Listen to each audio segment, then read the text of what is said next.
মোবাইলে প্রেম, বিয়ের প্রবলনে ধর্ষণ, বিভৎস অবস্থায় ধরা পড়ার পর ধর্ষণের বিচারের নামে অভিযুক্ত যুবককে কৌশলে পালিয়ে দেওয়ার অভিযোগ উঠেছে। ঘটনাটি ঘটেছে রংপুরের কাউনিয়া উপজেলার হারাগাছ চচ্চতুরা আমিনাবাজার এলাকায়। স্থানীয়রা জানান, রাতভর দুজনকে আটকের পর বুধবার বিচারের নামে কৌশলে অভিযুক্ত রাশিদুল পালিয়ে যায়। ছেলে আর মেয়ে দুইজনে কি পোশাক গায়ে আসিল নে, ছেলে খাটের তলে শুনতে আসিল।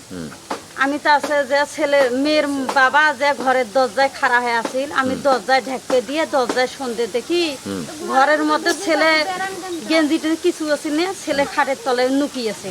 ভুক্তভোগী নারীর দাবি, হারাগাছ ইউনিয়নের সিটনাজিদহ গ্রামের হবিবরের ছেলে রাশিদুল মোবাইলে তার সঙ্গে প্রেমের সম্পর্ক গড়ে তুলে বিয়ের প্রবলন দিয়ে একাধিক দিন ধর্ষণ করে, ধর্ষণে অন্তঃসত্ত্বা হলে ঔষধ খাইয়ে গর্ভপাত করায় রাশিদুল।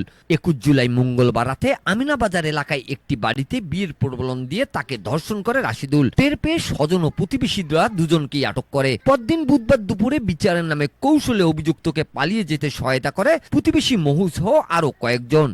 মঙ্গলবার রাতে আমার সাথে দেখা করতে আসছিল। আমি কোনো কিছু করতে দিতে চাইনি, কিন্তু জোর জবরদস্ত করিয়ে আমার সাথে জোর করার কারণে পরে আমার পরিবারের লোক টের পায়া লোকজন জড়ো করে ওক ধরছে। ও এক রাত ছিল আমাদের বাড়িতে। তারপরের দিন গ্রামে সবাই মীমাংসা মানে বিচার হয়েছিল। পরে গ্রামের কিছু লোক আসছিল যে ও পালাতে সাহায্য করছে। ও গেছে মানে হোটেলে খাইতে বসছে, এখন খাওয়া শেষ নাই করতে নাকি ওরা পলসি করিয়া বাইকে তুলি দিছে। মানে ছেলের বাড়ির লোক ছিল 3 জন, আর মনে করেন আমাদের পক্ষ থেকে তো মহুচাচাই ছিল ওইখানে, তাছাড়া আর কেউ ছিল না।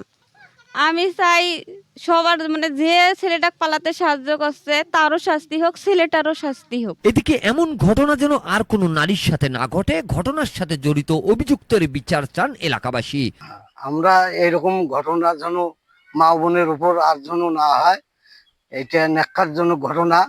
আমরা চাই অপরাধীর জন্য শাস্তি হয়, উপযুক্ত শাস্তি। তবে এ ব্যাপারে কোনো অভিযোগ পায়নি বলে জানিয়েছে হারাগাছ থানা police. Mizanur Rahman, DRS news.